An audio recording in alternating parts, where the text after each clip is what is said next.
নমস্কার সবাইকে, আমার একটা ব্লগে তোমাদের আরও একবার স্বাগত জানাই। তো চলো আজকে আমার সাথে তোমাদের ঘুরে দেখাবো কুড়ুই গ্রামের গাজন উৎসব। তো তোমরা দেখতে থাকো। প্রথমেই তোমাদের কুড়ুই গ্রামের সৌন্দর্যটা তোমাদের সামনে তুলে ধরেছি। ওখানকার পরিবেশ স্নিগ্ধ শান্ত পরিবেশ। তো কুড়ুই গ্রামে আমার পিসির বাড়ি, আমার ছোট পিসির বাড়ি। আমি গাজন উৎসবে চলে এসেছি। প্রত্যেক বছরই আমি আসি। আমার ভীষণ ভালো লাগে ওদের এখানকার গাজন উৎসব। তো এখন প্রায় দুপুরবেলা। এখন যেটা মেন বুড়োর পুকুর, আমরা সেখানে যাচ্ছি। এইটা হচ্ছে বুড়োর পুকুরের পুরো মন্দিরের এরিয়াটা। আর বিশেষ কারণবশত আমি ভিতরে ঢুকতে পারবো না, কারণ আমার ঠাকুমা মারা গেছে, আমাদের কালভোগ চলছে। তাই আমি তোমাদেরকে যতটা সম্ভব তোমাদেরকে দেখানোর চেষ্টা করছি। এইটা হচ্ছে পুরো বাবার এরিয়াটা। এখানে গ্রামের প্রত্যেকটা মানুষ দল বেঁধে একসাথে সবাই মিলে এখানে মানে একসাথে আসে বুড়োর পুকুরের সামনে। যখন খোঁজা হয় বাবাকে, জল থেকে তোলা হয়। এরকম হবে, আমরা ঠাকুর ওখান থেকে ধরে নিয়ে যাচ্ছি ওই জল দিয়ে। কয়েকটা ছেলে বদমাইশ করে মাতাল তো উল্টি দিল মাঝখানে। সেই ঠাকুর উঠলো এক কোণে, মাঝখানে পড়লো এক কোণে, ঠাকুর আর খুঁজে পাওয়া যায় না। আকাশ পরিষ্কার। আমাদের ওই যে শিবতলা নিয়ে যেতে কেউ আর জল দিতে পেল না, এত জল ঝড়। সঙ্গে সঙ্গে মেঘ উঠে বললো জল আর ঝড়, আর কেউ জল দিতে পারে কেন?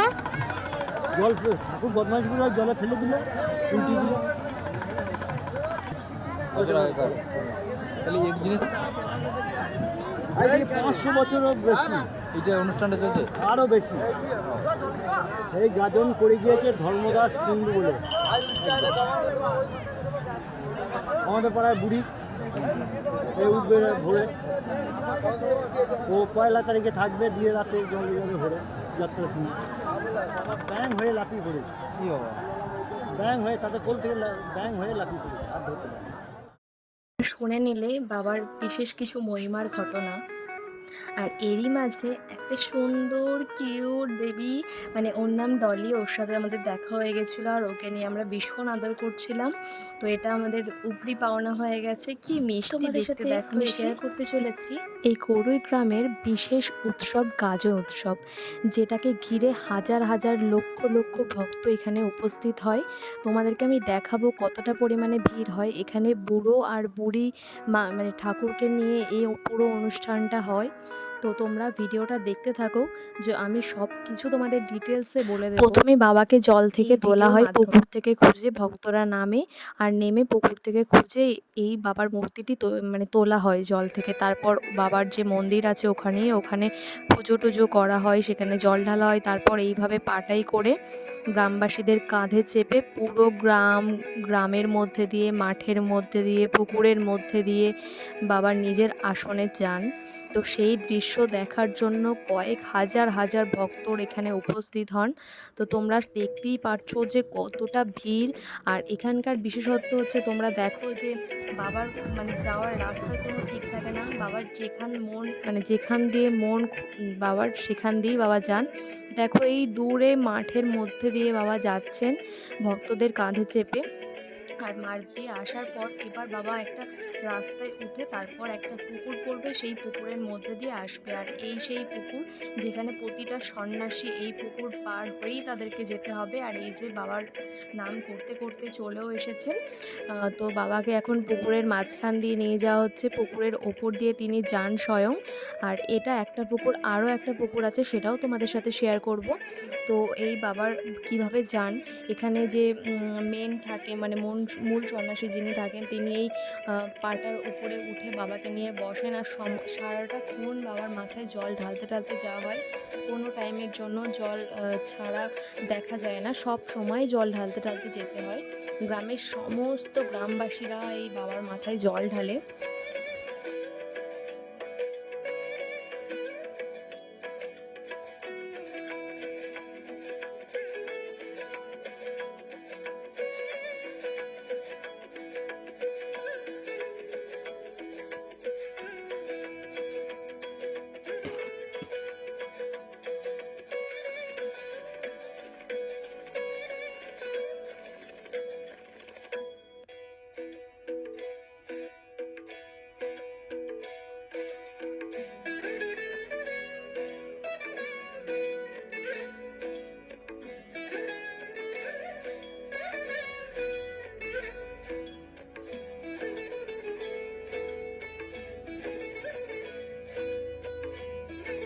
পুকুরটা পার করার পর বাবা তারপর আসেন এই পাড়াতে, মানে এখানে একটা শিব মন্দির আছে যেটাকে শিবতলা বলা হয়। তো শিব মন্দিরে আসে, আর এখানকার বিশেষত্ব হচ্ছে এখানকার বাজি মানে কদম গাছ। তোমরা এখানে প্রচুর কদম গাছ দেখতে পাবে, যেগুলো মানে ভাবা যায় না এখনকার দিনে, সত্যিই কোথাও কোনো অনুষ্ঠানে সেভাবে দেখা যায় না যে এত লাখ লাখ টাকার বাজি এখানে ফোটানো হয়। তো সমস্ত কিছুতেই ওদের বাজিটা ফোটানো হয়। আর এটা সেই শিবতলা। এখন বাবা এখান দিয়ে আসবেন। দেখো বাবা চলেও এসেছে এখান দিয়ে। আর এখন গ্রামের এই পাড়ায় যত গ্রামবাসীরা আছে সবাই বাবার মাথায় জল ঢালবে। আর তার সাথে যারা মানে এখানে মানে সমস্ত মানুষরা আছে যারা স্নান করার জন্য বাবাকে যে জলটা ঢালা হয় সেই জলটা দিয়ে তারা জলের নিচে থাকে, যাতে সেই বাবার জলটা তাদের মাথায় লাগে আর সেটা দিয়ে তারা স্নান করতে পারে। তাদের মত অনুসারে বাবার এই জলে স্নান করলে তাদের শরীর ভালো থাকে, সমস্ত রোগ বাগ দূর হয়। তো সেই জন্য সবাই বাবার সাথে সাথে নিচেই ঘোরে, যাতে সেই বাবার মাথা দিয়ে যে জলটা ঢালা হয় সেই জলটা যেন তাদের গায়ে পড়ে এসে। এবার একদম সামনে থেকে তোমরা বাবাকে দর্শন করে নাও খুব ভালো করে।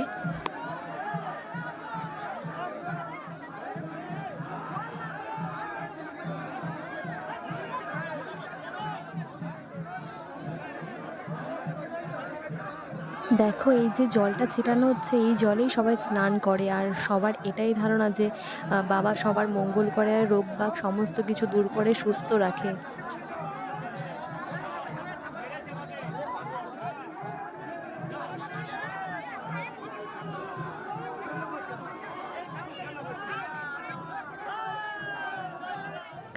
এই অনুষ্ঠানটাকে কেন্দ্র করে এখানে বিশাল বড় মেলা বসে। মেলার সাথে সাথে এখানে প্রচুর দোকান বাসারি থেকে শুরু করে যাত্রাও হয়। আর এটা একটা বিশেষ যে চমক ছিল, যেটা মশাল জেলে আসে যখন সন্ধে হয়ে যায়, তখন এখানে অনেক মশাল জ্বালানো হয় আর মশাল জ্বালিয়ে বাবাকে নিয়ে আসা হয়। তোমাদের প্রথমে একটা পুকুর দেখিয়েছিলাম, এবার আরও একটা পুকুর দেখাবো। এবার বাবা এই পুকুরের নিচে দিয়ে আবার যাবেন। এবার গিয়ে সোজা বাবা বাবার আসনে গিয়ে বসবেন। তো এটা দেখো, এটা ভীষণ মানে গায়ে কাটা দেওয়ার মতো একটা জিনিস, যে মশাল জেলে বাবা পুকুরের মাঝখান দিয়ে যাবেন। তো তোমরা দেখতে থাকো, এটা আমি নিজের চোখে এগুলো দেখে এসেছি, তোমাদের সাথেও শেয়ার করলাম, তোমাদের খুব ভালো লাগবে।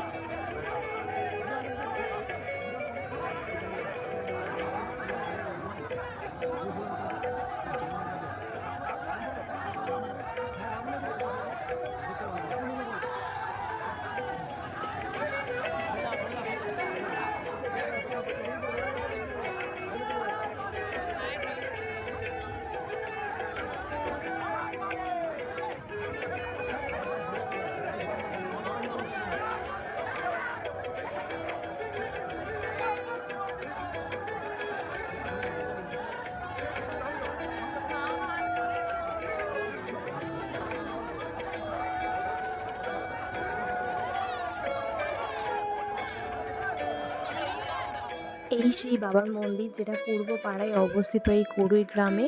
তো এখন স্বয়ং বাবা সেখানে চলে এসেছে। আর এই যে বাবা আসনে বসার পর এখানে বিশেষ চমক, যেটা কদম গাছ, এখানে কয়েক হাজার হাজার নয় কয়েক লাখ লাখ টাকার এখানে বাজি ফোটানো হয়। চলো এবার ছোট্ট করে তোমাদের একটু উপাখ্যানটা শেয়ার করে দিই। তো সবার প্রথমে বলি, এই কুড়ুই গ্রামে এটাই হচ্ছে ওখানকার সবথেকে মেন অনুষ্ঠান, মানে মূল অনুষ্ঠান যাকে বলে। তো এটা হচ্ছে ওখানকার ঐতিহ্যবাহী উৎসব, যেই উৎসবটা ওদের মানে সারা বছর ওরা অপেক্ষা করে থাকে এই উৎসবটার জন্য। এখানে হরগৌরী দুজনার কখনো মিলন হয় না, শোনা যায় যে ওদের দুজনের মধ্যে ঝগড়া। তাই যেই রাস্তা দিয়ে বুড়োকে নিয়ে যাওয়া হয় সেই রাস্তাটা দিয়ে তার অন্য রাস্তা দিয়ে মানে গৌরীকে নিয়ে যাওয়া হয়। যে রাস্তা দিয়ে মানে শিবকে নিয়ে যাওয়া হয়, পার্বতীকে সেই রাস্তা দিয়ে নিয়ে যাওয়া হয় না। এটাই ওখানকার প্রথা। পূর্ব পাড়ার সারা বছর পুকুরের নিচে থাকে মহাদেব, আর এদিকে পশ্চিম পাড়ায় গৌরী থাকে, হরগৌরীর পুকুরে সারা বছর থাকে গৌরী। তো 29শে বৈশাখ বিকেল নাগাদ এই হরকে তুলে নিয়ে আসা হয়, মানে শিবকে তুলে নিয়ে আসা হয়। এবং এর যেখান দিয়ে মানে নিয়ে যাওয়া হয়, কখনো সরু গলি, কখনো মাঠ, কখনো ধান ক্ষেত, কখনো পুকুর, সমস্ত কিছুর ওপর দিয়ে নিয়ে যাওয়া হয়। আর তারপর বাবার আসনে বসানো হয় এবং পুজো করা হয়। আর এই দিকে সেই দিনকে মানে 29 তারিখ যে যখন ওঠে আর 30 তারিখ ভোরবেলা একদম ভোর নাগাদ তখন বুড়ির পুকুর থেকে এই গৌরীর মূর্তিটাকে তোলা হয় আর তাকে পুজো করা হয়। তাকেও সমানভাবে সারা গ্রাম ঘুরিয়ে নিয়ে আসা হয় এবং যেই রাস্তা দিয়ে শোনা যায় যেই রাস্তা দিয়ে বুড়ো যায় সেই রাস্তা দিয়ে নাকি বুড়ি যান না, এটাই শোনা যায় সবার গ্রামবাসীদের মুখ থেকে। এই গাজন উৎসবকে কেন্দ্র করে হাজার হাজার ভক্তের সমাগম হয় এখানে। তো প্রচুর দূর দূরান্ত থেকে মানুষ আসে। প্রায় 5 দিন ধরে চলে এই উৎসব। তবে মূল পুজো হয় 29শে চৈত্র আর পয়লা বৈশাখ। 30শে চৈত্র গভীর রাতে বুড়ো শিবকে আবার জলের তলায় স্থাপন করে রাখা হয় আর পয়লা বৈশাখের দিন ভোরবেলা গৌরী দেবীকে আবার পুকুরের জলে পুনরায় রেখে দিয়ে আসা হয়। এই পুজোকে ঘিরে দুটো পাড়ার মধ্যে বিশেষ অনুষ্ঠান হয়, যেরকম যাত্রাপালা থেকে শুরু করে বড় মেলা বসে। গ্রামের লোকজনের মতে হরগৌরীকে কখনো একসাথে স্থাপন করা যায় না, সেটা করলে নাকি গ্রামের ঘোর অমঙ্গল হয়। তাই আলাদা আলাদা করে আলাদা আলাদা দিনে পুজো করা হয়। সত্যি এই গৌরী গ্রামে গাজন উৎসব একেবারে আলাদা একটা উৎসব। তোমরা নিজের চোখে না দেখলে বিশ্বাস করতে পারবে না এই ধরনের মহিমাগুলো। চলো এবার যাত্রাপালা দেখার পালা। এখন প্রায় রাত 12টা বাজে আর এখানে বললাম তোমাদের বিশেষ সমক যাত্রা, যেটা দেখতে আমার ভীষণ ভালো লাগে। এই যাত্রার টানে আমি প্রত্যেক বছর আসি। আর সত্যি কথা, এখনকার সিনেমার যুগে যাত্রাটা চল অনেকটাই কমে গেছে, কিন্তু এখানকার গ্রামবাসীরা এই যাত্রাপালার আয়োজন করে 3 দিন এখানে পরপর যাত্রা হয়। আর দেখো এখানে প্রচুর লোক আসে এই যাত্রা দেখতে। এত রাত্রেও মানে রাত 3টের সময় 3:30টের সময় যাত্রা শেষ হয়, তখনও কিন্তু লোকের ভিড় একটুও কমে না। হাজার হাজার লোক এখানে এই যাত্রাপালা দেখতে আসে। আর দেখো এখন প্রায় রাত 3:30টে মতো বাজে, এখনও কত লোক এখানে উপস্থিত। এই অনুষ্ঠানকে কেন্দ্র করে এত লোক এখানে আসে, সত্যিই ভাবা যায় না। তোমরাও অবশ্যই একবার না একবার এসো এই গৌরী গ্রামে গাজন উৎসবে। তোমাদের সবার ভীষণ ভালো লাগবে, এটাই তোমাদেরকে বলবো। একবার তোমরা এসে চলো এখন আমরা যাত্রা টাত্রা দেখে বাড়ি যাব মানে আবার বুড়ি উঠে যাবে একটু পরেই, ভোর হয়ে গেছে প্রায়। তো আমি, বোন, দাদা, বাপি সবাই মিলে এখন বাড়ির দিকে যাচ্ছি। জাস্ট একটুখানি হাত পাটা ধুয়ে আবার বেরিয়ে যাব। দেখো রাত 3:41 বাজে আর এটা সেই শিবতলা যেখানে বাবা আসে। তোমাদেরকে ভালো করে একবার মন্দিরটা দেখিয়ে দিলাম, তখন দেখিয়েছি, আরও একবার দেখিয়ে দিলাম। এখন চলো। ভোরবেলা পাখির কিচিরমিচির আওয়াজ পুরো মনটাকে শান্ত করে দিল। ভাবাই যায় নাকি সারা রাত ঘুমায়নি বলে কোনো ক্লান্তিও নেই, সেটা পুরো দূর করে দিল। দেখো ভোর 4টে বাজে, এখানে সমস্ত গ্রামবাসীরা রাস্তায় বাড়ির সামনে গোলা দিয়ে রাখে যে রাস্তা দিয়ে বুড়ি যাবে। আর এখানে ঢাকিটা চলে যাচ্ছে বুড়িকে জল থেকে তোলার জন্য। দেখো সারা রাত ঘুমায়নি, রাত 4টে বাজে, সারা রাত যাত্রা দেখেছি, বাজি ফোটানো দেখেছি। এবার যাচ্ছি বুড়ির পুকুরে বুড়ি ওঠা দেখতে। তো এখন চলে এসেছি আমরা বুড়ির পুকুরে। এখানে দেখো সমস্ত লোক জড়ো হয়ে গেছে, সবাই চলে এসেছে। আর বাজিটা এখানকার বিশেষ আকর্ষণ, সমস্ত কিছুতে এখানে বাজিটা সবার আগে। তো এখন বুড়ির পুকুরে নামা হয়ে গেছে আর বুড়িকে খুঁজছে। আর দেখো বুড়িকে পাওয়াও গেছে, মানে বুড়িকে তুলে নিয়ে চলে এসেছে। আর এটা হচ্ছে এই মন্দির, হরগৌরীর মন্দির। এটা হচ্ছে পশ্চিম পাড়ার মন্দির। আর এখন সেমভাবে মশাল জ্বালিয়ে বুড়িকে নিয়ে সমস্ত গ্রাম ঘোরানো হবে। তো তোমরা দেখো আরও একটা জিনিস খুব ভালো লাগলো, যেটা দেখো সবাই সকালবেলা একদম ভোরবেলা স্নান করে পুরো মানে জল ঢালার জন্য একদম মানে হাঁড়ি করে তোমার মানে জল নিয়ে একদম ঘটি করে জল নিয়ে বসে আছে এখানে বুড়ির মাথায় জল ঢালবে বলে সমস্ত গ্রামবাসীরা। এত সুন্দর লাগে এই দৃশ্যগুলো, তোমরা সামনে থেকে না দেখলে বিশ্বাস করবে না। এই সেই হরগৌরীর মূর্তি, তোমরা সবাই দর্শন করে নাও। এটা হচ্ছে গৌরীর মূর্তিটা। তো এই মূর্তিতে সবাই এখানে গ্রামবাসীরা যারা আছে সবাই এখানে জল ঢালছে। আর দেখো এখানে মেয়ে বউরা সবাই ওই জলের তলায়, যাতে ওই জলটা মাথায় এসে পড়ে। তো এটা ভীষণ ভালো লাগে এগুলো দেখতে। আর এরপর ছোট মানে শিব যেগুলো আছে, তো এইগুলো হচ্ছে মানে এটা মানা হয় যে ওনার সন্তানরা যেগুলো আছে তারা। তো এখানে সবাইকে নিয়ে এখন যাওয়া হচ্ছে, পুরো গ্রামটা ঘুরে তারপর আসনে বসানো হবে আর তারপর শুরু হবে নীলের পুজো। তো দেখো এটা তোমরা খুব ভালোভাবে উপভোগ করবে, আশা করছি আমি এমনভাবে ভিডিওটা বানিয়েছি তোমরা সমস্তটা বুঝতে পারছো।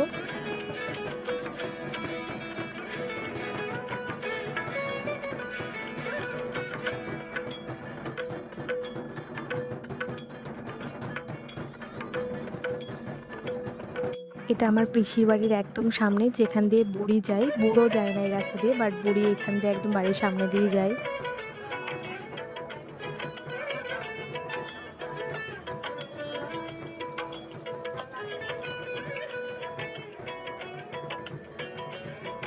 আশা করছি তোমাদের আজকে ভিডিওটার মাধ্যমে আমি কোরই গ্রামের গাজন উৎসবটা সম্পর্কে কিছুটা হলেও তথ্য তোমাদেরকে দিতে পেরেছি। আর কিছু ভুল ত্রুটি হলে অবশ্যই তোমরা আমাকে বলো, কমেন্ট করে জানিও। কারণ আমি তো এখানকার বাসিন্দা না, আমি সবার কাছ থেকে যেটুকু শুনেছি আর যেটুকু নিজের চোখে দেখেছি সেটাই তোমাদের সামনে তুলে ধরার চেষ্টা করেছি। আর এটা হচ্ছে সেই হরগৌরীর মন্দিরটা, যেটা পশ্চিম পাড়ায় অবস্থিত। তো এবার বুড়ি মানে গৌরী সমস্ত পাড়া যেখানটা দিয়ে ওনার রাস্তা সেখানটা থেকে ঘুরে চলে এসেছেন। এবার তিনি মন্দিরে উঠবেন। আর দেখো এখানেও কদম গাছ ফোটানো হচ্ছে, মানে কদম গাছ সেই যখন থেকে বুড়ো ওঠে, বুড়োর পুকুর থেকে তখন থেকে শুরু হয় কদম গাছ ফোটা। আর দেখো এখানে সমস্ত সন্ন্যাসীরা যারা থাকে তারা এখানে শুয়ে থাকে, তাদের বুকে পা দিয়ে মানে মূর্তিটিকে নিয়ে যাওয়া হয়। এখানে যেহেতু এই মূর্তিটি একটু ভারী ছিল বলে আর ৩-৪ জন ধরে নিয়ে যাচ্ছিলো বলে শুধু দেখো একজনই ওনাকে টাচ করে মানে ধরে ছুঁয়ে তারপর সবার বুকের পায়ের ওপর দিয়ে যাচ্ছে। আর বাকি যেগুলো ছোট ছোট মূর্তি যেগুলো ছিল, যেগুলো একাই নিয়ে আসা যায়, তো সেইগুলো সেটা সবাই মানে একা ধরেই মানে তাদের ভক্তদের বুকের ওপর দিয়ে নিয়ে যাওয়া হয়। আর কদম গাছ তো সবসময় এখানে রয়েইছে। সমস্ত মানে বুড়ি পাটে উঠলে, বুড়িকে খোঁজা হলে, বুড়োকে জল থেকে তোলা হলে সব কিছুতেই হয়। দেখো এটা দেখো ওনার সন্তানগুলোকে নিয়ে যাওয়া হচ্ছে, তাই এটা পুরো সন্ন্যাসীদের বুকে পা দিয়ে তাদের বুকের ওপর দিয়ে নিয়ে যাওয়া হয়। এই প্রথাটাও একদম অন্যরকম, আমি কখনো দেখিনি, এখানেই প্রথম দেখলাম। এই চমকগুলো সত্যি এখানেই কোরই গ্রামে না আসলে তোমরা কেউ উপলব্ধ করতে পারবে না। সামনে থেকে একবার হলেও তোমরা এসো আর এই গাজন উৎসবটাকে সামনাসামনি দেখো। আর চলো আজকে তোমাদের সাথে যেটুকু শেয়ার করতে পারলাম সবটাই তুলে ধরা, যেটা আমি দেখেছি সবটাই তোমাদের সাথে তুলে ধরার চেষ্টা করলাম। এবার এখানে পশ্চিম পাড়ায় ৩ দিন ধরে মেলা চলবে আর যাত্রাপালাও হবে এখানে। তো এইটুকু তথ্য আজকে আমি তোমাদেরকে দিলাম। আশা করছি তোমরা সবটা ভালো করে বুঝতে পেরেছো। তো আজকের মতো এখানেই শেষ করছি। তো চলো সবাই ভালো থেকো, সুস্থ থেকো।